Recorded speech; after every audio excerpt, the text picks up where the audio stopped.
할렐루야. 네, 우리 좌우에 계신 분들하고 인사하겠습니다. 너무 잘 오셨습니다.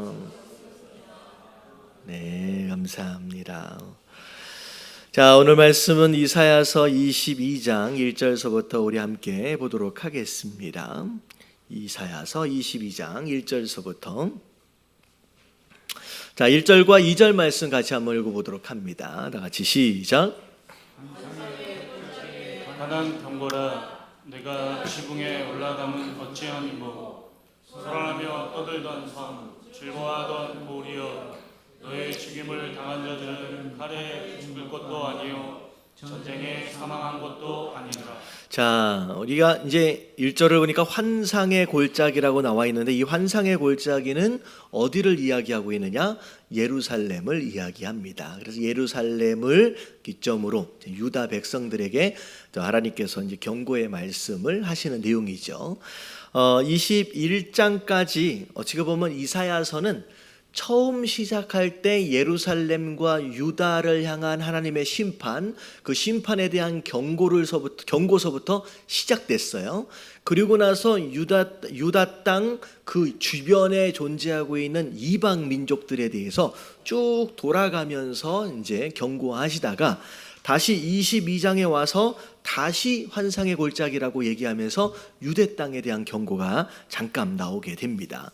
자, 지붕에 왜 올라갔느냐? 소란하여 떠드는 성, 즐거워하던 고리여라고 나와 있죠. 자, 이건 뭐냐면 예루살렘 성이 향락과 뭐라 그래요?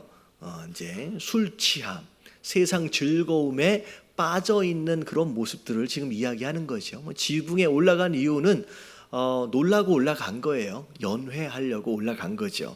하나님께서 그러하였던 이스라엘 백성들, 자 3절에 보니까 너의 관원들도 다 함께 도망하였도다. 사실 관원들은 전쟁이 일어나면 뭐 해야 될 사람들이에요?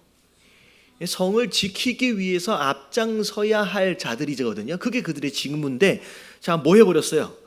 다 함께 먼저 도망가 버렸다라는 거죠. 화를 벌이고 결박을 당하였고, 결국은 도망하였는데 사실은 나중에 어떻게 돼요? 도망하는데 실패해서 그래서 맨 먼저 잡히게 되고 포로로 결박되어지게 되는 상황들이 일어나게 됩니다. 그래서 향락에 빠져 있고 세상 즐거움에 빠져 있던 예루살렘, 결국 하나님의 심판하심으로 말미암아 결국은 어려움을 겪게 될 텐데, 지도자 되었던 자들이 도망하겠지만 도망을 해요, 못해요? 하지도 못하고 잡혀서 오히려 수치를 당하게 될 것이다 라고 하나님 말씀하고 계시죠. 자, 그런 가운데 이제 4절에 보니까 이사야가 그 고통 당하게 될 이제 예루살렘에 대하여 너무 마음 아파한 마음으로 그렇게 이야기를 하는 거죠. 자, 그러고 나서 자 5절 말씀을 보니까 또 환상의 골짜기에 주 만군의 여호와께서부터 이르는 소란과 발핌과 결국 하나님께서 자 이제 심판을 행하실 텐데, 자 6절에 보니까 엘람 사람이 나오고요. 중간에 보니까 누구 나오냐면 기르 사람이 나와요. 그러면 이 엘람 사람은 페르시아 사람, 이제 바사라고 나오잖아요. 그쪽 사람을 이야기하고요. 기르 사람은 이제 메대 사람입니다. 나중에 이제 바사와 메대에 의해서 이제 바벨론도 멸망하게 되고 또 함께 어떻게 보면 공격 당하게 되는 그런 어려움에 처하게 되죠. 자, 이제 8절에 보니까 그런 상황이 일어나게 되고서야 그날에야 이제 스스로 깨닫게 된다는 거죠. 그래서 8절 말씀만 같이 한번 볼게요. 다 같이 시작. 그가 유다에서 덮었던 것을 벗김에 그날에야 내가 숲을 곳간에 병기를 바라보았고. 자, 그리고 너희가 다윗성에 무너진 곳이 많은 것도 보며 너희가 아랫못에 물도 모이며. 그러니까 결국 어떻게 되냐면 이 심판의 때가 이루고 나서야, 그때서야 그들의 상황이 이제 눈에 보이기 시작하는 거예요. 여기도 무너지고 저기도 무너지고 그동안 그들이 돌보아 오지 않았던 것들이 이제야 눈에 보이기 시작한다는 거죠. 자, 이제 어떻게 보면 언제 그게 보여야 되는 게 맞는 거예요? 언제 그게 보여야 돼요? 심판이 이르기 전에 지금 이 경고를 하고 계시는 이때 볼 수 있고 이때 깨달을 수 있고 이때 회개할 수 있으면 너무 다행이지만 꼭 사람들은 이런 표현이 적당한지 모르겠어요. 좋은 말 하면 들어요, 안 들어요? 안 듣는 거예요. 그러니까 좋은 말 할 때 안 듣고 결국은 마저 봐야 이제 그때서야 정신을 차리고 우리가 잘못했구나라고 하는 것을 우리가 돌보지 않았구나라고 하는 것들이 이제 눈에 보이기 시작하는 거예요. 근데 중요한 건 뭐냐면 그 심판이 이루고 나서 그때서야 깨달았는데 깨달았으면 어떻게 해야 돼요? 돌이켜야 되는데 11절 중간에 보면 그러나라고 나와 있어요. 자, 그러나 11절 중간에 그러나서부터 한번 읽어볼게요. 시작. 그러나 너희가 이를 행하신 이를 방방하지 아니하였고 이 일을 옛적부터 경영하신 이를 공경하지 아니하였느니라. 네, 그때 되어지면 빨리 누굴 찾아야 돼요? 하나님을 찾아야죠. 하나님을 찾고 회개하고 돌아가야 할 텐데 그 상황이 벌어지고 깨달았음에도 불구하고 하나님께로 나아가지 않는 것. 자, 그리고 나서 이제 뭐예요? 12절서부터 쭉 보면 여호와께서 명령하사, 뭘 명령하셨어요? 통곡하며 애곡하며 머리털을 뜯으며 굵은 배를 띠라 하셨거든요. 이건 뭐 하란 얘기예요? 회개하라고 명령하셨음에도 불구하고 자, 이들이 뭐 했는지 보세요. 13절 다 같이 시작. 너희가 기뻐하며 즐거워하여 소를 죽이고 양을 잡아 고기를 먹고 포도주를 마시면서 내일 죽으리니 먹고 마시자 하는도다. 뭐 했다는 얘기예요? 어차피 내일 죽게 생겼다는 거예요. 어차피 내일 죽을 바에야 오늘 뭐 하자는 얘기예요? 실컷 즐길 만큼 다 즐기자. 그래서 자, 뭐 한 것은 뭐 때깔도 좋다고 실컷 먹고 마시자. 만약에 지금 우리가 안 먹으면, 지금 우리가 안 마시면 내일 누구 것 된다는 거예요. 이 남의 것 되어지기 전에 실컷 먹고 마시자는 거예요. 내일 죽을 거예요. 이게 제대로 된 얘기라는 거죠. 하나님은 뭐 하면 돼요? 이제서라도 회개하면 될 텐데 그렇게까지 끝까지 하지 않는 자들. 그래 결국은 14절에 뭐라고 말씀하시냐? 중간에 이 죄악은 이라고 나오잖아요. 이 죄악은. 다 같이 시작. 이 죄악은 너희가 죽기까지 용서하지 못하리라 하셨느니라. 다 용서받지 못하는 죄가 있어요. 뭐 하지 않았어요? 회개하지 않아요. 끝까지. 자, 이렇게 말로 경고했음에도 불구하고 깨닫지 못하고 실제로 매를 들어서 어마어마한 심판을 눈앞에까지 허락하셨음에도 불구하고 끝까지 회개하지 않고 차라리 내일 죽을 바에야 먹고 마시다가 죽자라고 스스로 자멸해버리는 이런 상황, 결국은 용서받아요? 못 받아요? 못 받는다라고 하나님 말씀하시는 거죠. 그래서 자, 이런 일이 이제 일단 좋은 말 할 때 뭐 하라? 들어야 돼요. 좋은 말 할 때 들어야 돼요. 내가 어떻게 할지 알잖아요. 어떻게 할지 알거든요. 좋은 말 할 때 들고 자, 뭐 누가 그런 얘기해요. 늦었다 싶을 때가 가장 빠르다. 누가 그런 얘기해요. 늦었다 싶을 때가 뭐라 그래요? 가장 좋은 원래 오리지널이 뭐예요? 늦었다 싶을 때가 가장 좋을 때. 가장 좋을 때다. 뭐 그런 표현이 있어요. 근데 누가 코미디언이 그런 얘기를 했대. 늦었다 싶을 때가 늦었다 하는 거예요.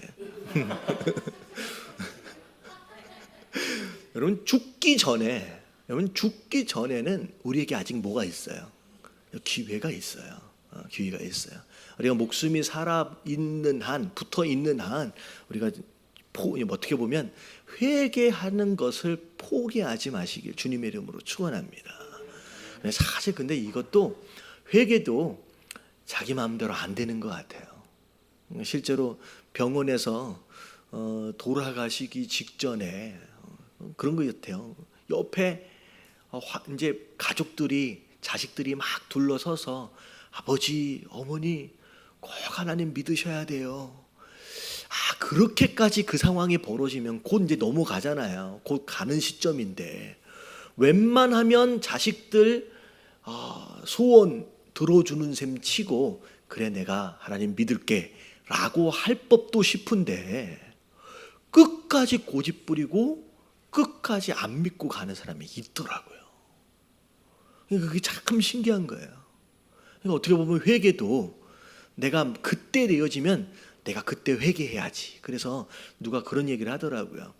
나는 예수님을 믿기는 믿는데 일단은 언제까지 즐기다가 죽기 바로 한 10분 전까지는 마음껏 즐기다가 10분 전에 내가 딱 회개해버리면 어디 가는 거예요? 천국 가지 않겠느냐. 이게 얼마나 괜찮은 삶. 예수 믿으니까 손해볼 것도 많고요. 주말에 어디 놀러도 제대로 못 가겠고 뭐 그런 얘기를 하더라고요. 그래서 못하는 것도 많고 해야 할 것도 많고 예수 믿는 게 너무 피곤하대. 그래서 평생 즐기다가 딱 죽기 10분 전에 딱 예수 믿고 그 한쪽 그 왼편 강도인가 오른편 강도처럼 그렇게 딱 가면 이것만큼 장땡이 어디 있겠느냐. 일단 여러분 죽기 10분 전을 우리가 알 수 있어요, 없어요? 여러분 이거 어마어마한 도박이에요. 어떻게 죽기 10분 전을 어떻게 알겠느냐는 거예요. 근데 그것도 사실 쉽지 않을 뿐만 아니라 내가 10분 전에 회개할 수 있을지 없을지 여러분 장담하지 못해요. 이스라엘 백성 죽음이 눈앞에 있음에도 불구하고 회개하지 않고 스스로 자멸해버리는 이런 모습들을 보면서 많은 인생들 여러분 믿고 회개한다라고 하는 것이 우리의 의지대로 우리의 뜻대로 되어지는 게 아니다라는 거예요. 그래서 여러분 이 말씀을 통하여 우리에게 기회가 주어지는 여러분 이때가 여러분 은혜 받을 때고 회개할 때다라고 하는 거 여러분 깨달아지시길 주님의 이름으로 축원합니다. 자 넘어갈게요. 15절 16절 말씀 자 같이 한번 읽어볼게요. 시작. 주 만군의 여호와께서 이르시되 너는 가서 그 곡곡을 막고 왕궁 같은 자 셋나를 보고 이르기를 내가 여기와 무슨 관계가 있느냐 여기에 누가 있기에 여기서 너희를 위하여 묘시를 받느냐 높은 곳에 자기를 위하여 묘시를 받고 반석에 자기를 위하여 처소를 쪼아내었도다.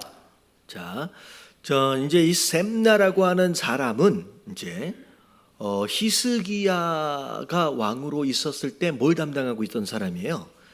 국고를 담당하고 있는 사람입니다. 그러니까 국고라고 하는 것은 나라 창고를 담당하고 있잖아요. 돈을 관리하고 있잖아요. 그러니까 어마어마한 권력을 누리는 사람이죠. 근데 원래 정통 유대인이 아니에요.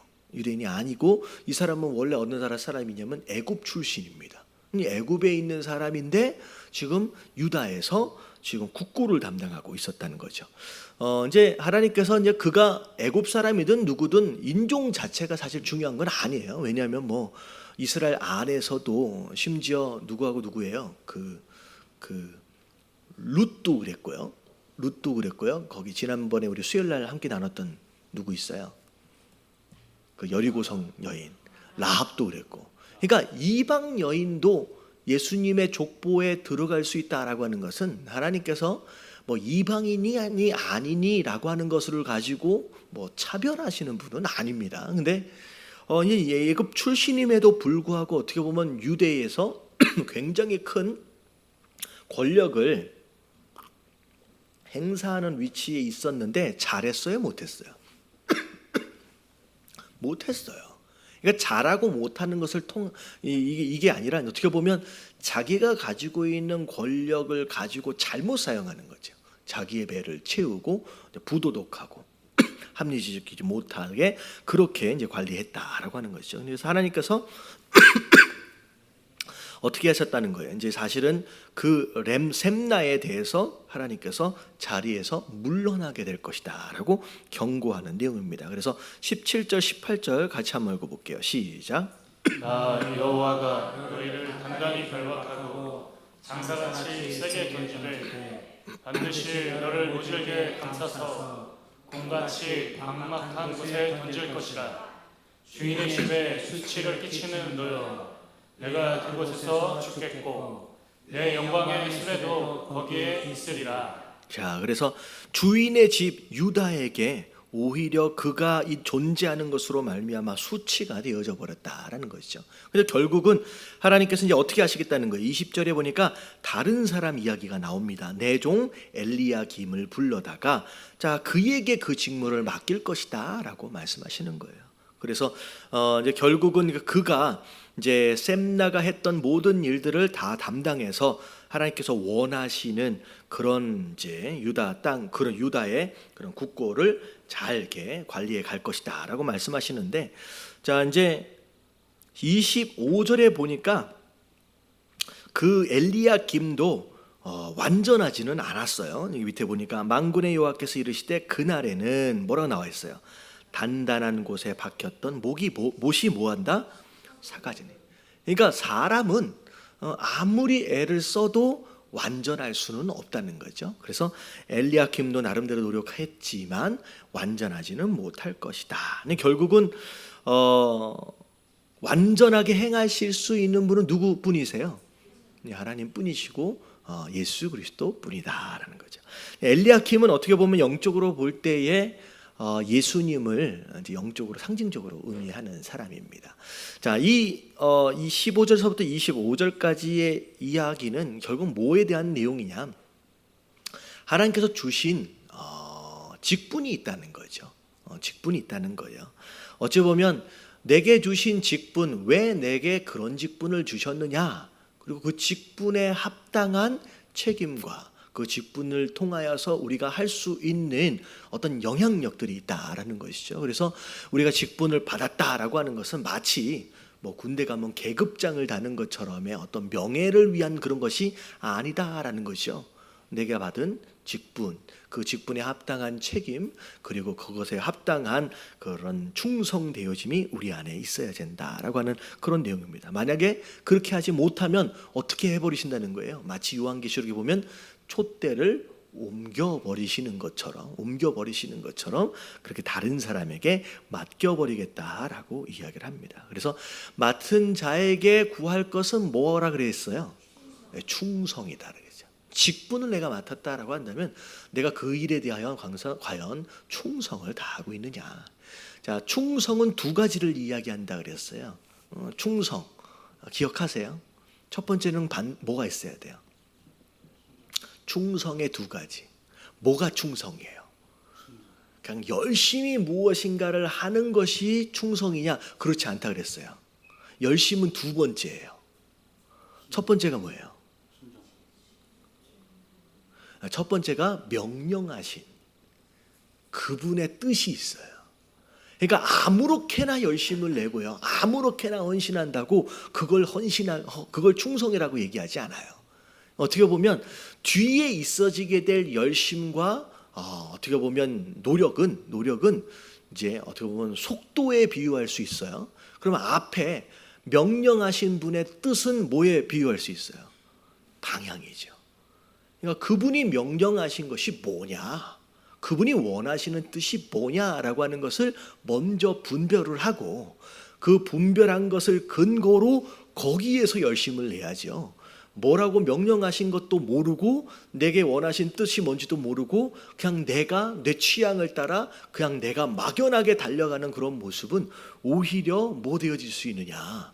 충성이기보다는 하나님의 뜻을 거스릴 수 있고 방해되어질 수 있다라는 것이죠. 그래서 합당한 충성이 뭐냐라고 얘기했을 때 그분의 뜻에 대한 것, 그리고 열심에 대한 것 우리가 함께 생각할 필요가 있습니다. 자, 그리고 나서 23장에 넘어와서는 이제 다시 주변에 있는 나라들에 대한 경고가 또 시작이 됩니다. 자, 1절 말씀만 같이 한번 읽어볼게요. 다 같이 시작. 두로에 관한 경고라. 다시스의 베드라, 너희는 슬피 부르실지어다. 두로가 황무하여 집이 없고 들어갈 곳도 없음이요, 이 소식이 기띔 땅에서부터 그들에게 전파되었음이라. 자, 두로라고 하는 지역, 그리고 2절에 보니까 시돈 상인이라고 나와 있잖아요. 이 두로와 시돈은 지중해 연안에 있는 항구 도시예요. 항구 도시. 이 항구 도시이기 때문에 지중해 쪽에서 들어오는 많은 물건들과 물자들, 그리고 이제 어떻게 보면 이제 육지에서 이제 나오게 되는 이제 내륙 지방에서 나오게 되는 여러 가지 이제 귀한 물자들이 어디에서 만나느냐? 이 시돈과 두로에서 만나게 되는 거예요. 그래서 어마어마하게 그 이제 풍성하고, 그리고 더군다나 지중해, 이 장소는 지중해 연안에 어떤 절벽들 사이에 있는 그런 항구 도시래요. 그래가지고 실제로 물자적으로도 풍부할 뿐만 아니라 자연 경관이 굉장히 좋은 장소다라고 이야기되어집니다. 그리고 이제 뭐 요즘에는 그렇지는 않은 것 같은데 예전에 항구 도시에는 반드시 무역과 더불어서 시장이 발달함과 동시에 또 발달하는 게 있어요. 뭐가 발달하냐면 일반적으로 배에 선원이 타서 한번 그 항해를 나가게 되면 몇 달씩 나가 있어요. 그리고 들어오게 되면 이제 배에서 내려서 또 이제 자야 할 숙소를 찾게 되잖아요. 그렇기 때문에 이 항구 도시에는 항상 뭐가 많냐면요, 이 여관이 많아요. 호텔, 여관. 그리고 이 선원들을 위한 호텔과 여관이 많음과 동시에 그 옆에 반드시 또 뭐가 함께 딸려갈 것 같아요. 술집과 그리고 이제 유흥업소들이 함께 따라갑니다. 그러니까 어떻게 보면 굉장히 물자적으로는 풍부한 도시이면서도 도덕적으로 윤리적으로는 가장 뭐한 도시일 수밖에 없느냐? 타락한 도시일 수밖에 없다라고 하는 것이죠. 이게 두로와 시돈이 가지고 있는 그 지역의 특징입니다. 근데 결국 하나님께서 그 두로와 시돈을 황폐하게 만들어 버리시겠다, 심판하시겠다라고 말씀하시는 거예요. 그래서 3절에 보니까 나일의 추수를 큰 물로 수송하여 드렸으니 열국의 시장이 되었다. 이게 뭐냐면 나일은 어디에 있는 강이에요? 애굽에 있는 강이잖아요. 그러니까 애굽의 나일강 주변에서 추수했던 곡물들이 전부 다 지중해를 통하여서 어디로 들어갔어요? 지금 두로와 시돈으로 다 들어갔거든요. 근데 두로와 시돈의 항구 도시가 완전히 쑥대밭이 되어지는 것으로 말미암아 더 이상 애굽이 그 곡물들을 팔 장소가 이제 없어지게 되는 거죠. 장사를 할 수가 없는 상태가 되어져 버립니다. 그래서 더 이상 4절에 보니까 생산하지 못하는, 가능성이 없는 도시가 되어져 버리고 그것으로 말미암아 애굽까지도 고통을 당하게 될 것이다. 자, 여기 뭐 다시스라고 하는 도시 또 나와요. 다시스, 여기는 스페인의 항구 도시인데 그쪽에서 이제 물자들을 많이 가져왔죠. 그리고 7절에 보면 자, 중간에 이런 내용이 나와요. 이것이 옛날에 건설된 너희 희락의 성, 곧 백성이 자기 발로 먼 지방까지 가서 머물렀던 성이 희락의 성이다라고 하는 것은 아까 아침에 얘기했던 향락과 유흥에 취해 있는 그 성의 모습을 의미하죠. 자, 8절에 보니까 자, 누가 이 일을 정하였느냐? 이렇게 풍족한 이런 항구 도시를 이렇게 망하도록 만들었느냐? 누가 하셨다는 거예요. 자, 9절 말씀 다 같이 한번 읽어볼게요. 9절 시작. 만군의 여호와께서 그것을 정하신 것이라. 모든 누리던 영화를 욕되게 하시며 세상의 모든 교만하던 자가 멸시를 받게 하려 하심이라. 네, 이 다 하나님께서 하시겠다는 거예요. 하나님께 내가 정했다. 그들이 누리던 영화 그리고 교만했던 것들 하나님께서 다 심판해 버리시겠다라고 말씀하시는 거죠. 그러면서 12절에 보면 자, 시도나 내가 다시는 희락이 없으리니 일어나 기띔으로 건너가라. 자, 기띔으로 가면 피할 수 있어요, 없어요? 거기에서도 내가 평안을 얻지 못할 것이다. 그러니까 여기면 안 되겠구나, 어디로 다른 데로 도망가면 조금 괜찮으려니라고 기대를 갖지만 하나님이 작정하신 심판이다라고 한다면 피할 수 없을 것이다라고 말씀하시는 거예요. 자, 그리고 나서 이제 13절에 보니까 자, 갈대아 사람의 땅을 보라라고 나와 있어요. 여러분, 갈대아 사람이면 어느 나라예요? 갈대아 우르면 어느 나라예요? 바벨론이죠. 자, 바벨론. 자, 이 바벨론. 자, 아수르 사람이 그곳을 들짐승이 사는 곳이 되게 하되, 자, 이런 이야기 나오는데, 자, 결국은 바벨론에 의해서 그리고 아수르와 더불어 있어지는 모든 역사적 상황들은 누가 정하셨고 누가 하시는 일이에요? 하나님께서 하시는 일이에요. 사실 이 말씀이 기록되어질 때는 아직 바벨론이 지금 누가 막 날뛰고 있는 시기예요. 이때가 지금 이사야가 이 글을 쓰고 있는 때는 누가 막 날뛰고 있는 때예요. 아수르예요. 이사야가 활동을 하고 있는 이 시점에는요, 위에서 아수르가 내려와서 북유다를 점령해버리고, 그리고 나서 어디까지 점령했어요? 유다의 대부분의 많은 성읍들을 점령하고 뭐만 남았어요? 예루살렘만. 그러니까 이사야가 활동했을 당시에는 아직 바벨론이 막 강하게 부상하고 있지 않을 때예요. 근데 이사야는 나중에 이 바벨론이 결국은 아수르와 더불어서 그런 역사적 상황들이 일어날 것이다 라고 하는 것을 벌써부터 지금 예언을 하고 있는 거죠. 그리고 심지어 15절에 보면 바벨론에 의해서 점령되어지는 이 모든 상황이 언제까지 있어질 것이다 라고 하는 기한까지도 말하고 있어요. 자, 15절에 보세요. 자, 그날부터 시작. 그날부터 도로가 한 왕의 연한같이 70년 동안 잊어버린 바 되었다가 70년이 찬 후에 들어오는 기생의 노래같이 될 것이라. 자, 몇 년? 70년. 여러분 굉장히 특별한 숫자예요. 70년이라고 하는 숫자를 말씀하시면서 결국 이 숫자 때문에 어떻게 됐어요?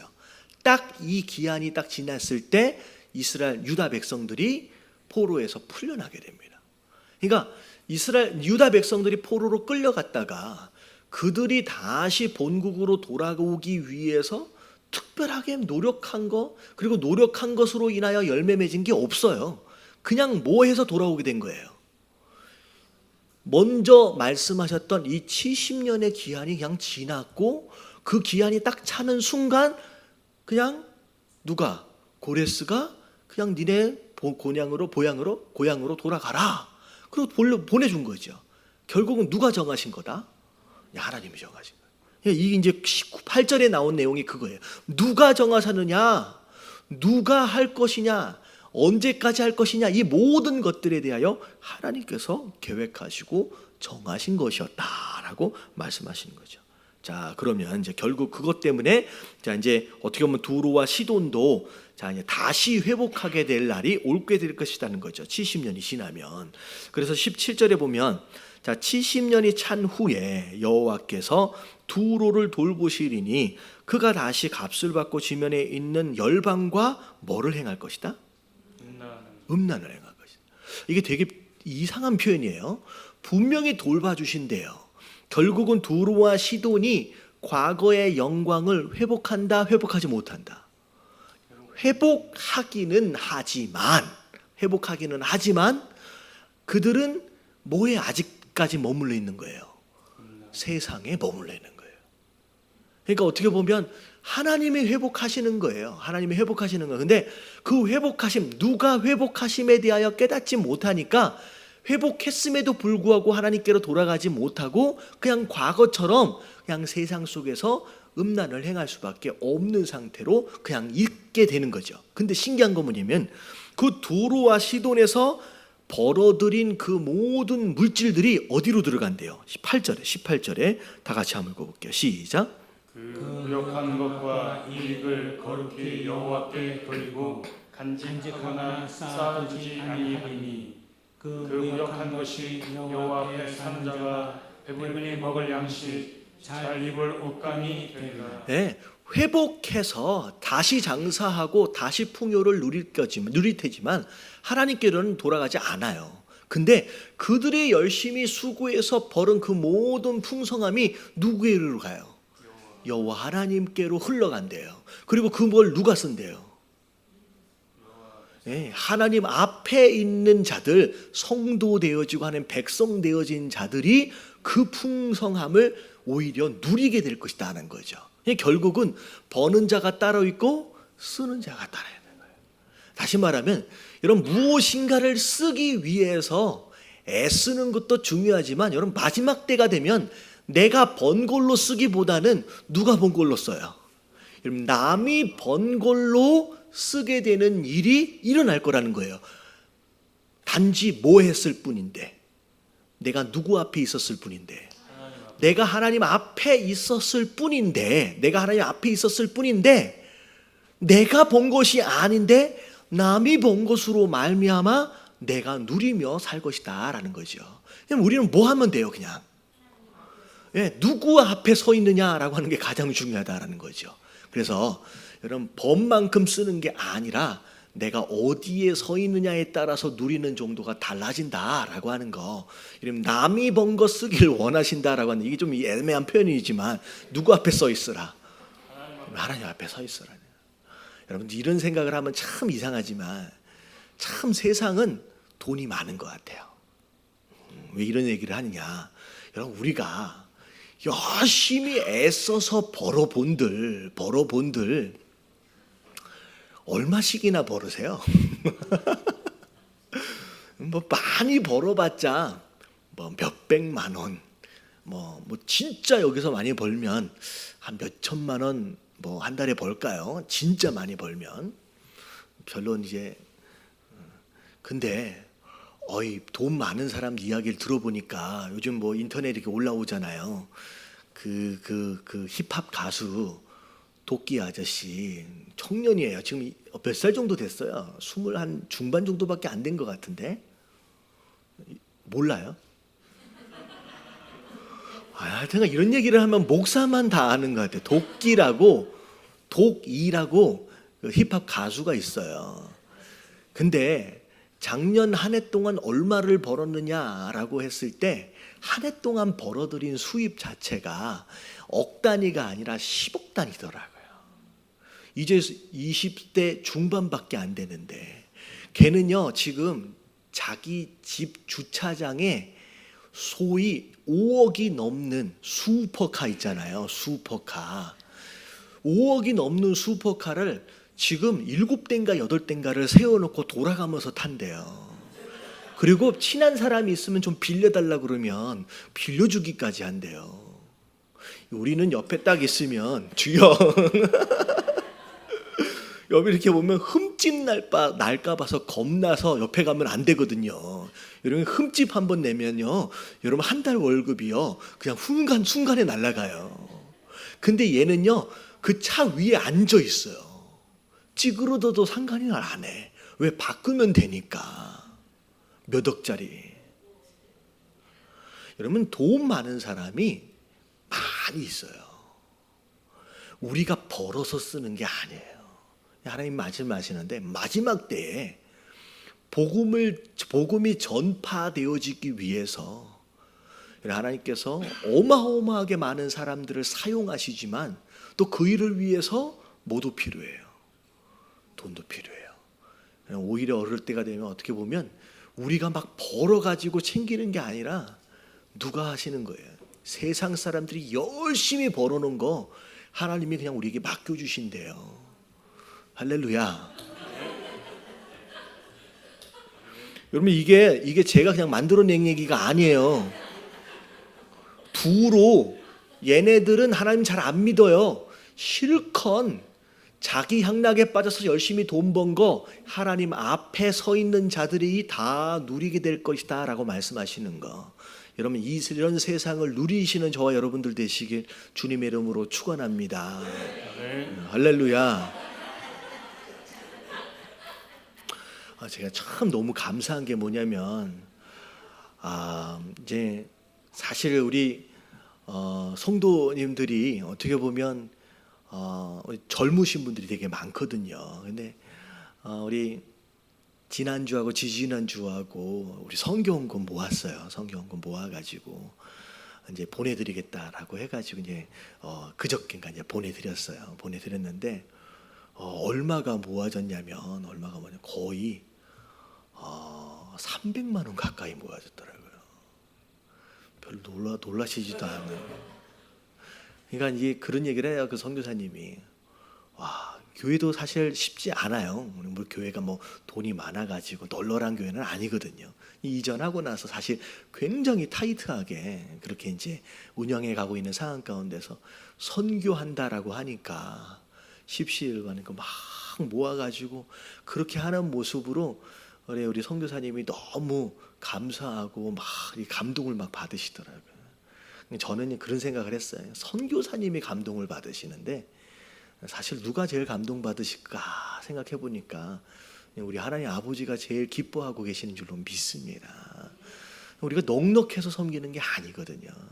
그래서 지금 사도행전이나 이렇게 우리 신약 성경을 보면 예루살렘이 어렵다고 하니까 오히려 이방, 오히려 되게 어렵고 쉽지 않은 그런 교회들이 막 모아가지고 예루살렘 돕겠다고 성경금 모으고 하는 그런 모습들. 그러면 이런 모습들, 물질에 대한 욕심 없이 그렇게 하나님 앞에 감사함으로 막 드릴 수 있는 이런 모습들. 이런 마지막 때가 되어지면요, 우리가 상상할 수 없는 풍성함으로 하나님께서 그분의 일을 이루어 가실 거예요. 우리는 뭐 하면 되냐? 열심히 돈을 벌어가지고 창고에다 이만큼 쌓아놓을 필요가 있어요, 없어요? 없어요. 그거 하라고 하지 않으셨어요. 그냥 뭐 하라 너는. 내 앞에서만 끝까지 서 있으라는 거예요. 그러면 네가 그걸 쓰게 될 것이다 라고 말씀하시는 거예요. 여러분, 그것을 이루어지길 기대하시게 되길 주님의 이름으로 축원합니다. 자, 24장으로 넘어오겠습니다. 자, 1절 말씀 같이 한번 읽어볼게요. 다 같이 시작. 보라 여호와께서 땅을 공허하게 하시며 황폐하게 하시며 주면을 뒤집어 엎으시고 그 주면을 흩으시리니. 자, 이 24장에서부터 나오는 심판은 마지막 때에 있어질 심판을 이제 의미합니다. 지금까지는 각 그 나라들에 대한 심판들을 그리고 경고하셨잖아요. 근데 이것은 진짜 마지막 때에 있어질 그때의 심판이에요. 그때 심판이 되어지면 지금 어떤 일이 있어지게 되냐? 공허함과 황폐함과 뒤집어 엎어짐과 흩어짐, 이런 일들이 있어질 거라는 거죠. 근데 제가 이 1절 말씀을 쭉 읽으면서 보니까 마치 이 1절의 모습은 하나님이 이 땅을 창조하시기 전의 모습처럼 느껴지는 거예요. 자, 전의 모습처럼. 왜냐하면 하나님께서 이 땅을 창조하시기 전에 이 땅이 어떤 모습이었어요? 흑암, 그리고 공허함, 그리고 또 뭐였었어요? 혼돈. 이게 어떻게 보면 하나님이 이 땅을 만드시기 전, 그러니까 말씀이 이 땅에 있기 전, 하나님의 다스림이 이 땅에 있기 전에 그런 모습이었거든요. 근데 마지막 때가 되면 이렇게 되어져 버릴 것이다 라고 말씀하시는 것이 어떤 느낌이냐면, 하나님의 말씀하심과 하나님의 다스림과 하나님의 관계 안에서 세워져 간 이 땅이 그분의 말씀과 그분의 다스림과 그분의 언약과의 관계가 쫙 빠져나가면서 어떻게 돼버리는 거예요? 창조 이전의 모습으로 확 어떻게 되는 거, 이제 회귀되어져 버리는 그런 모습처럼 보인다는 거죠. 그래서 제가 이 말씀을 쭉 내려가다 보니까, 자, 5절 말씀을 볼게요. 5절 말씀. 왜 이런 심판이 있어지게 될 것이냐라고 하나님께서 이유를 말씀하시는데, 자, 5절 말씀 한번 같이 한번 읽어볼게요. 시작. 땅이 또한 그 주민 아래서 더럽게 되었으니 이는 그들이 율법을 범하며 율례를 어기며 영원한 언약을 깨뜨렸으니라. 자, 뭐 했기 때문에 이 땅이 이렇게 심판을 받아요? 율법을 범하며 율례를 어기며 언약을 깨뜨려 버렸어요. 다시 말하면 하나님의 역사하심은 말씀하심이 임하는 것으로 인하여 시작됐어요. 이 세상의 창조에 하나님 나라는, 그러니까 말씀하심이 있음으로 인하여 이 세상이 시작됐고요. 그 말씀하심과 더불어 뭐가 있었어요? 영원한 언약이다라고 하는 것은 하나님 백성 되어진 자들과 하나님과의 약속과 관계거든요. 그러니까 관계 안에 있어진 약속, 결국은 그 말씀과 그 관계가 이 세상의 이 풍성함과 이 축복들을 만들어 나가고 세워갔는데, 자, 그 말씀과 그 언약과 그 관계가 쫙 빠져나가 버리니까 어떻게 돼요? 결국 그것이 없었던 때로 돌아가 버리게 된다는 거죠. 결국은 우리 안에 창조하셨던 그 온전한 모습과 풍성한 모습들을 계속 유지해 가려는 노력은 무엇으로부터 시작되어진다? 말씀과 그 언약을 붙잡는 것이 가장 중요한 핵심이라는 거죠. 그걸 놓치면 그러니까 이런 거죠. 우리가 생각할 때 너 말씀 안 지켰지? 너 나랑 약속 깼지? 너 혼나. 그러고서 때리는 것이 아니에요. 심판은 그렇게 해서 때리는 게 아니라 우리 안에 만약에 어항 안에 물고기가 있다고 생각해 보세요. 물고기의 풍성함은 어항 안에 뭐가 가득 차 있으면, 물이 가득 차 있으면 풍성함을 누리는 거예요. 근데 물이 딱 빠져나가 버리면 그때부터는 물고기는 어떻게 돼요? 죽어가는 거죠. 그러니까 물이 있느냐 없느냐라고 하는 것으로 말미암아 우리가 풍성함을 누리기도 하고 우리가 이런 심판을 경험하기도 한다는 거죠. 그래서 우리 안에서 가장 중요한 것은 자, 왜 이렇게 심판을 받게 되었느냐라고 하는 것에 대한 원인을 찾는 거예요. 왜 우리에게 무엇을 통하여 우리에게 축복이 임했느냐라고 하는 원인을 찾아서 그 원인을 원래 상태로 돌려놓는 것이 가장 중요하다라는 거죠. 그래서 지금 여기에 대한 내용은 결국 너희 안에 말씀이 떠나버렸고 말씀을 거부해버렸고 내와 너와 있어지는 이 언약 그 관계를 너희가 거부하는 것으로 말미암아 그것으로 말미암아 지금 심판을 받게 되어진다라고 하나님 말씀하시는 거예요. 결국은 그것으로 말미암아 더 이상 즐거움도 기쁨도 없어지겠다라고 말씀하셔요. 심지어 이제 4절에 보면 이런 말씀이 또 나와요. 땅이 슬퍼하고 쇠잔하며 세계가 쇠잔하고 쇠잔하여. 자, 세상 백성 중에 높은 자가 쇠약하여 땅이 또한 그 주민 아래서 더럽게 되었으니. 땅이 뭐 때문에 더러워진대요? 여러분, 땅이 살고 있는 주인 때문에 더러워지는 거예요. 땅이 살고 있는 주인 때문에. 그러니까 땅에 살고 있는 주인이 온전하면 그 땅도 어떻게 된다? 온전해지는 거예요. 그러니까 우리가 어느 땅을 가야 복을 받느냐라고 하는 것이 아니라 누가 먼저 되어야 돼요. 우리가 복받은 자로서 우리가 온전해져야 땅이 온전해질 수 있다라는 거죠. 우리가 망가진 상태로 있으면요, 아무리 좋은 직장을 들어가 있든 아무리 좋은 교회를 가 있든 우리가 망가져 있는 상태로서는요 회복할 수 있는 상황이 아니에요. 오히려 망가진 우리로 말미암아 내가 서 있는 그 자리가 어떻게 되어버린다? 오히려 쇠잔해 버리고 더럽게 되어진다라는 것이죠. 지금 그런 얘기가 지금 되어지는 결국 마지막 때의 심판으로 말미암아 이 모든 것들이 다 사라져 버릴 것이다. 즐거움도 기쁨도 사라져 버릴 것이다 라고 말씀하시는. 그리고 나서 14절 자 같이 한번 읽어볼게요. 자 14절 다 같이 시작. 무리가 소리를 높여 부를 것이며 여호와의 영으로 말미암아 바다에서부터 크게 외치리니. 자 마지막 심판의 때가 되어지면 무리가 많은 사람들이 하나님을 향하여 왕 외치게 될 거라는 거예요. 자 근데 이 외침이 어떤 외침이냐? 15절에 보면 너희가 동방에서 여호와를 영화롭게 하며 바다 모든 섬에서 이스라엘의 하나님 여호와의 이름을 영화롭게 할 것이다. 결국은 동방에서도 섬에서도 하나님을 뭐 하게 될 것이다? 찬양하게 되고 예배하게 될 것이라는 거죠. 여러분 동방이라고 하는 것은요 이방 지역이에요. 하나님을 모르는 지역입니다. 모르는 나라들이에요. 하나님을 모르는 자들의 나라에서 하나님을 찬양하게 되고요. 섬도 마찬가지잖아요. 섬도. 근데 그들을 나라에서 그리고 심지어는 어디서부터 16절에 보니까 땅 끝에서부터 하나님을 노래하는 그런데 어떻게 돼요? 자 중간에 16절 중간이면 그러나 나는이라는 것은 누굴 얘기해요? 이게 유대인이에요. 그러니까 동쪽 끝에 서쪽 끝에 섬나라 모든 나라 안에서 하나님을 다 찬양하고 예배하고 막 이렇게 나오는데 누구만큼은 아직 하나님을 예배하지 못해요? 유대인만큼. 마지막 나만큼은 계속 쇠잔하고 쇠잔하다라고 화가 있도다. 배신자들은 배신하고 배신자들은 크게 배신하였도다. 결국은 지금 유대 땅만큼은 결국 아직까지 하나님께 돌아오지 못하는 상황이에요. 자 그리고 나서 이제 18절서부터 나오는 내용들을 보니까 심지어 땅의 기초까지도 흔들어 버릴 것이다.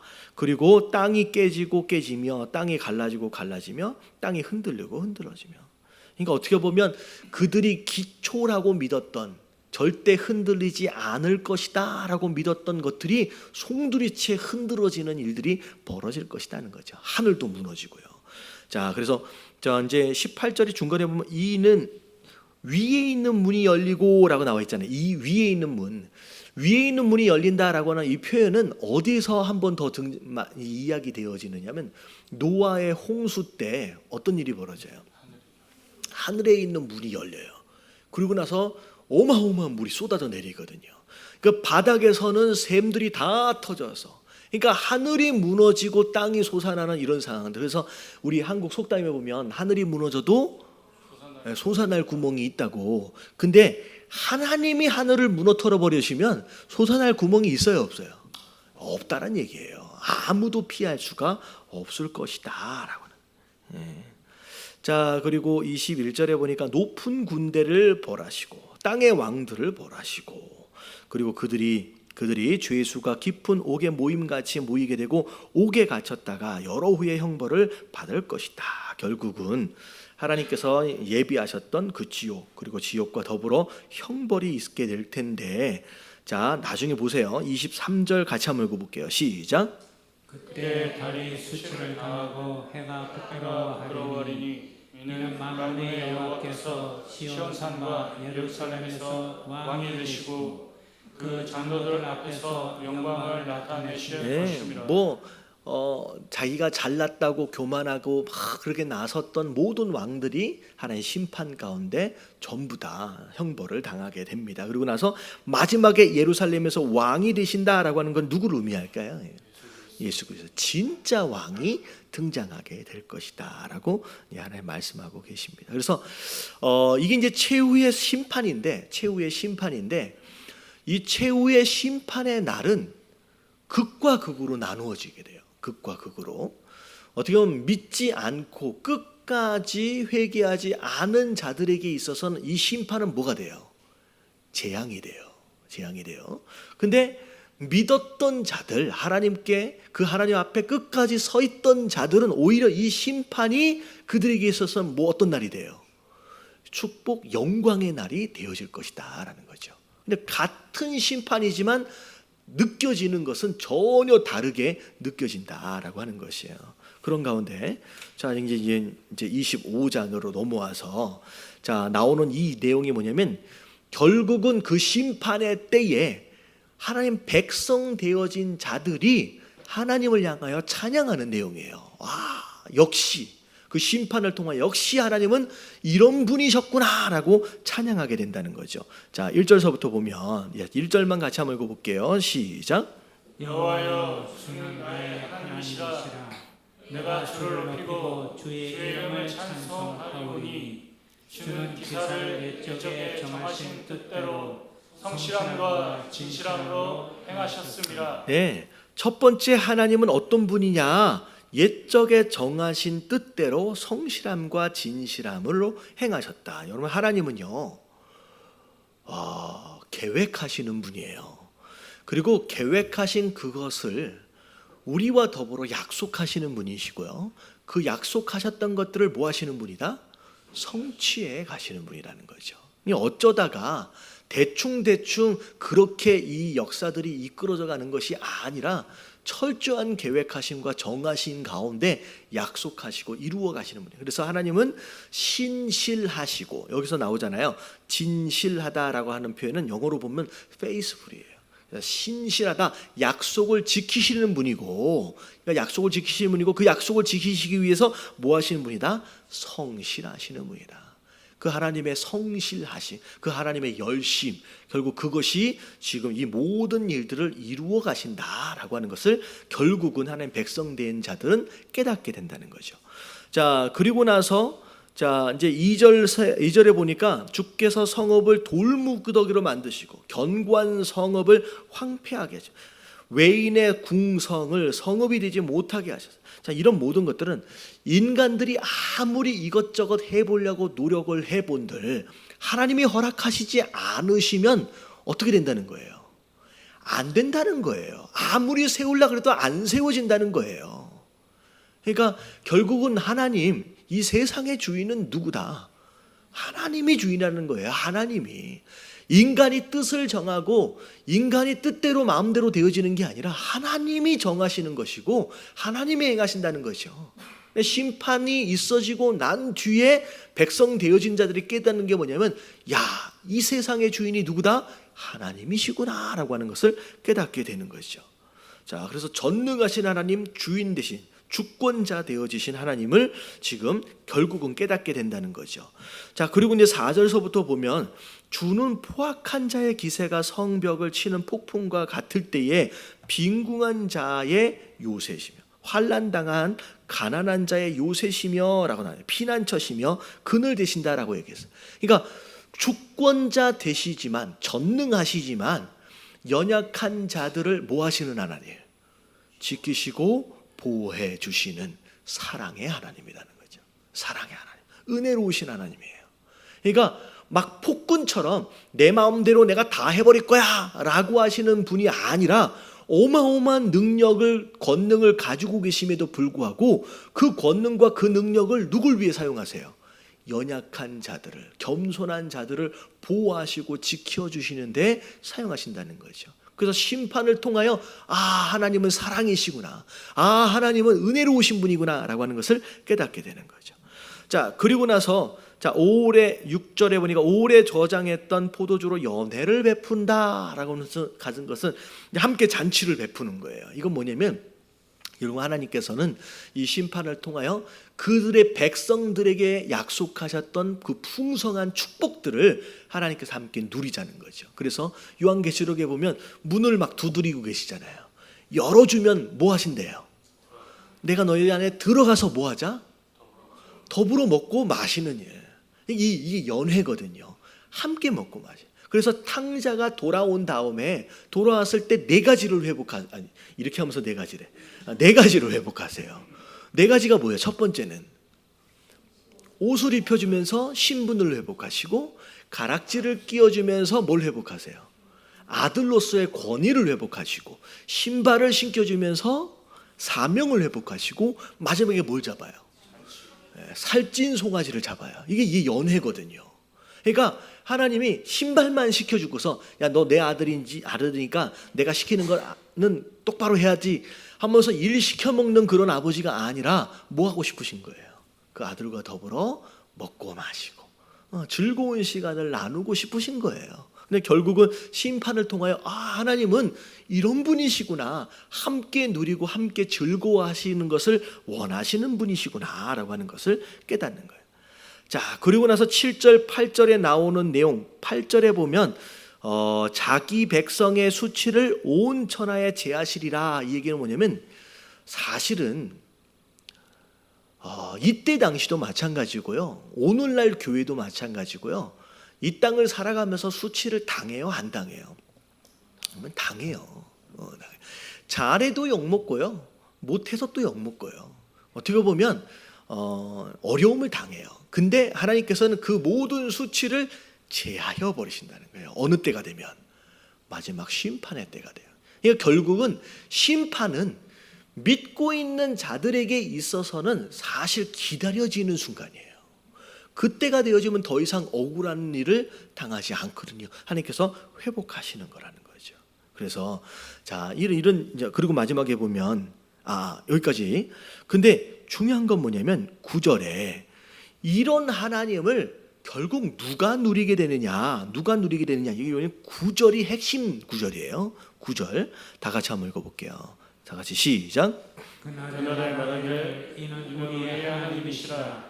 우리가 그를 기다렸으니 그가 우리를 구원하시리로다. 이는 여호와시라.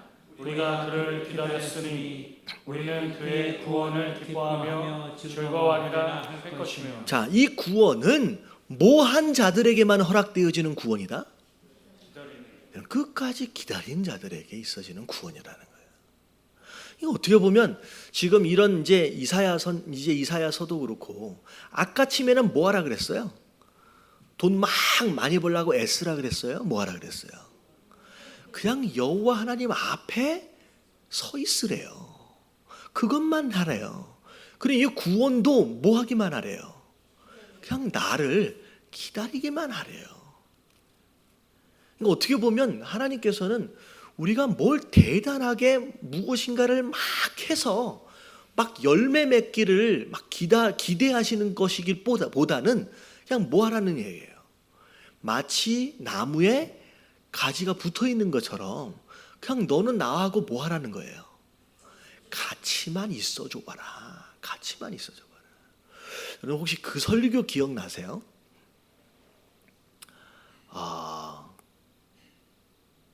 그 마태복음 12장이 시작될 때 그때 무슨 사건으로 인하여서 바리새인하고 예수님하고 충돌해요. 첫 번째 사건이 뭐였는지 기억나요? 12장의 첫 번째 사건? 그게 제자들이 들어가다가 이게 밀을 벗겨 먹는 그 사건 때문에 안식일에 시비가 걸리면서 12장에 바리새인과 예수님과의 충돌이 이제 계속 이어지는 거거든요. 근데 그때 제가 어떤 설교를 했냐면 사단은 우리를 어떻게 해서든 넘어뜨리려고 애를 써요. 바리새인들처럼 우리가 무슨 실수를 하느냐, 우리가 무슨 죄를 짓느냐, 어떻게 해서든 뭐 해보려고요? 고발하려고, 우리를 넘어뜨리려고 우리가 실수하는 것을 막 그래가지고 우는 사자처럼 우리를 삼킬 자를 찾는다 그랬잖아요. 그래서 그 앞에 뭐라 그랬어요? 그래서 우리가 뭐 해야 된다? 깨어 있으라 그랬어요. 여러분 깨어 있으라고 하는 표현이 뭐 하라는 얘기예요? 여러분 그 설교를 과연 제가 이 깨어 있으라는 표현은 우리가 죄 짓지 않기 위해서 매일매일 긴장하고 그러고 있으라는 얘기예요? 아니에요? 그런 얘기가 아니라 그랬어요. 왜냐하면 지금 그 사건에서도 바리새인이 이 제자들을 고발한 거거든요. 근데 이 제자들이 그 피해를 봤어요? 안 봤어요? 아무런 피해를 안 봤어요. 아무런 피해를 아마 손해보는 일이 없었거든요. 당하지 않았어요. 뭐 했기 때문에 제자들이 그 당시에 했던 건 딱 하나밖에 없었어요. 뭐 하고 있었어요? 주님과 함께 있었어요. 그러니까 깨어있으란 얘기는요, 근신하고 깨어있으란 얘기는 죄 짓지 않기 위해서 막 긴장하고 있으란 얘기가 아니라 누구랑 같이 있으라? 그냥 주님과 같이 있으란 얘기예요. 죄 지을 수 있어요, 없어요? 있어요. 그래도 된다는 이야기는 아니지만 죄 좀 지어도 괜찮다는 얘기예요. 누구랑 같이 있으면, 예수 그리스도와 같이 있으면. 만약 성도 되어진의 삶이 어떻게 해서든 죄 짓지 않아야 된다라고 불안하고 초조한 가운데 매일매일 그렇게 살면요, 여러분 이건 행복한 삶이 아니에요. 그냥 우리는 뭐에 집중하면 돼요? 예수 그리스도와 우리와의 관계 안에서만 집중하면 돼요. 지금 이사야에서도 계속 반복적으로 이야기하는 건 뭐냐면 그냥 너는 내 앞에만 서 있으란 얘기고, 뭐 하래요? 그냥 너는 자꾸 뭐 하려고 애쓰지 말고 뭐 하래요? 그냥 기다리고 있어라. 일은 누가 한다? 내가 한다라고 말씀하시는 거예요. 근데 여러분 기다리는 게 쉽다 어렵다? 차라리 일하는 게 훨씬 더 쉬워요. 여러분 가만히 기다리는 것만큼 어려운 게 없거든요. 가만히 있으라 그러면 자꾸 뭐예요? 엉덩이가 손가락에 간질간질한 거예요. 뭐라도 막 해야 될 것처럼. 하나님의 명령하심이 없으면요, 그냥 가만히 있으래요. 그 얘기 또 어디서 나와요? 홍해 앞에서.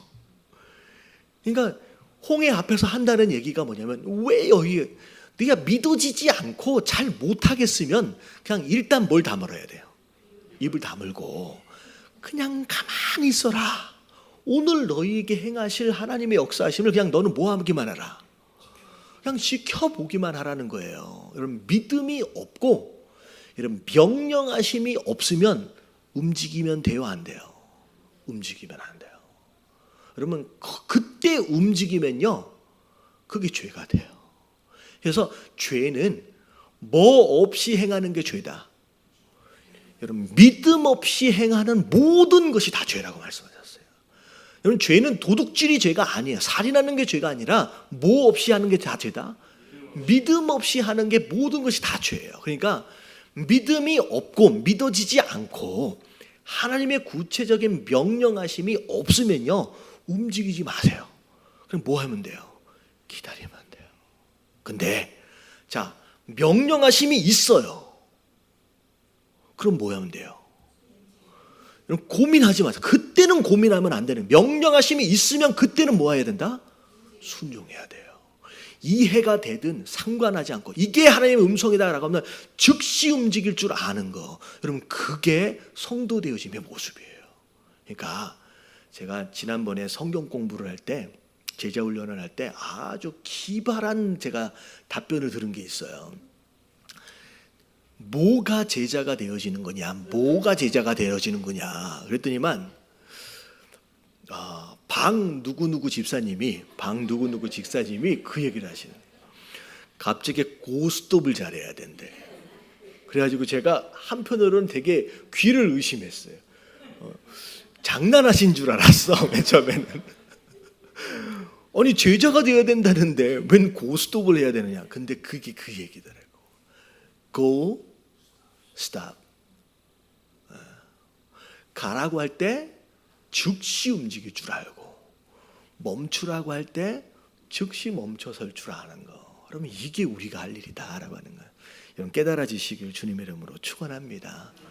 기다리래요. 기다린 자들이 이 구원을 누리게 된다. 자 밑에 11절 중간에 보면 그의 교만한 자들 결국은 그 손이 능숙함에도 불구하고 자 보세요. 교만한 자들은 실력이 있어요 없어요? 있어요.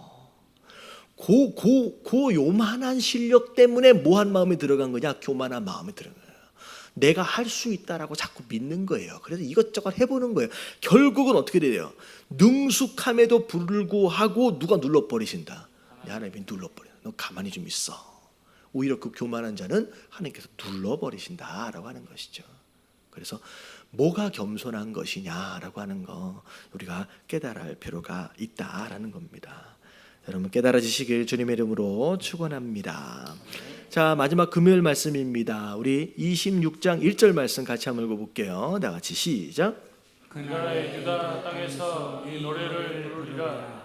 우리에게 견고한 성읍이 있으며 여호와께서 구원을 성벽과 외벽으로 삼으시리로다. 여러분 유다 땅, 자 그들이 말하고 있는 견고한 성읍은 예루살렘 성이었어요. 어떻게 보면 아수르의 공격에도 버텨냈던 성이에요. 예루살렘 성은 사실 고산지대의 위치에 있고 지형 자체가 요새화되어져 있어요. 그래서 가나안 정복 전쟁에서도 예루살렘 지역은 가장 마지막에 정복되어진 지역입니다. 그러니까 정복하기가 너무 어려운 지역이에요. 어려운 한쪽은 아예 절벽으로 돼 있어요. 아예 올라가질 못해요. 그러니까 그렇게 어려운 성, 정복하기 빼앗기 어려운 성이었기 때문에 일단 빼앗고 나면 거꾸로 어떻게 돼요? 지키기가 너무 쉬운 지역이에요. 그래서 이스라엘이 이제 유다 사람들이 생각할 때 가장 견고한 성이다라고 스스로 자랑했던 성입니다. 아수르의 공격에도 견뎌냈으니까. 근데 이제 마지막 때가 되어지게 되면 어떻게 보면 그 전까지만 해도 그게 그들의 견고한 성읍이라고 생각했는데 마지막 때가 되면 예루살렘도 나중에 어떻게 돼요? 완전히 박살이 나거든요. 그러니까 믿을 수 있는 것이 아니구나라고 하는 것을 마지막 때가 되어지면 깨닫게 된다는 거예요. 이 예루살렘 성이 아니구나. 우리를 보호해주고 우리를 지켜줄 성읍은 예루살렘 성읍이 아니라 뭐다? 누구다? 여호와께서 구원을 성벽과 외벽으로 삼으시리다. 이 얘기는 우리를 지켜주시고 우리를 보호해줄 성읍은 누구밖에 없다? 하나님밖에 없구나라고 하는 것을 이 마지막 때가 되어지면 깨닫게 된다는 거죠. 그러면서 자 너희는 문들을 열고 신의를 지키는 의로운 나라가 들어오게 할지어다. 가만히 믿음을 지켰던 그 하나님 백성들로 하여금 그 성 안으로 들어오도록 환영하라는 얘기예요. 함께 모여져서. 그래서 마지막 때가 되면 유대인들과 더불어 모든 민족들이 함께 모여서 예배하게 되는 일들이 있어지게 됩니다. 근데 자 3절을 보세요. 3절. 자, 다 같이 한번 읽어볼게요. 시작. 주께서 심지가 견고한 자를 평강하고 평강하도록 지키시리니 이는 그가 주를 신뢰함이니이다. 자, 어떤 사람이 심지가 견고하대요. 흔들리지 않는다는 거예요. 여러분, 흔들리지 않는 사람은 마음에 뭐가 있다? 평강이 있대요. 근데 이 평강이 어디로부터 오는 것이냐? 자, 이는 뭐가? 그가 누구를 신뢰하기 때문에? 하나님을 신뢰하기 때문이라는 거예요. 그러니까 우리가 평강을 누리려면, 평안함을 누리려면 누굴 신뢰해야 돼요? 하나님을 신뢰해야 된다는 거예요. 자, 반대로 얘기하면 내가 진짜 하나님을 의지하고 있는지 아닌지 구별하는 방법이 있어요. 자, 뭘 보면 알아요? 내 안에 뭐가 있느냐 없느냐, 평강이 있느냐 없느냐. 진짜 하나님을 의뢰하는 사람은요, 견고해져요. 흔들리지 않아요. 여러분, 흔들리지 않는다, 견고하다라고 하는 이 표현은 주변에 바람이나 파도가 있다라는 전제예요, 없다라는 전제예요? 많이 있다라는 전제예요. 여러분, 견고하다라고 하는 단어 자체를 아무런 방해나 바람이나 파도가 없는 상황 안에서 견고하다는 얘기를 쓰지를 않죠. 견고하다라고 하는 단어는 주변에 수많은 시험들도 있고 바람도 있고 파도도 있다는 얘기예요. 근데 그럼에도 불구하고 흔들리지 않는다는 거예요. 뭐 하면? 하나님을 의뢰하는 사람은. 그런 사람은 흔들리지 않고 마음 가운데 평안함이 있다는 거예요. 어떻게 보면 내 마음대로, 내 뜻대로, 내가 원하는 대로 되었든 안 되었든 상관하지 않아요. 내가 원하는 열매를 맺었든 내가 원하는 결과를 얻었든 상관하지 않고 그 어떤 결과 속에서도 하나님을 의지한 사람이다라고 한다면 뭐 할 수 있다? 평안할 수 있다는 거예요. 내가 무엇인가를 막 하는데도 불구하고 막 두려운 마음이 있고 초조한 마음이 있고 막 그런 염려하는 마음이 있다. 그러면 지금 내가 아직도 뭐하고 있지 못하다? 전적으로 하나님 앞에 의지하지 못하고 있는 것일 수 있다라는 거죠. 왜 이렇게 되어지느냐? 자, 보세요. 4절에 보면 너희는 여호와를 영원히 신뢰하라. 주 여호와는 뭐다? 영원한 반석이다. 이 반석은 큰 돌이에요. 흔들리지 않아요. 결국은 내가 흔들리지 않으려면, 흔들리지 않는 인생을 살려면 뭘 붙잡아야 돼요? 흔들리지 않는 그 무엇인가를 붙잡아야 내가 흔들리지가 않아요. 여러분, 내가 돈이라고 하는 것을 의지하고 살아간다라고 한다면, 여러분, 돈은요, 있다가도 없어지기도 하고요, 없다가도 있는 게 돈이에요.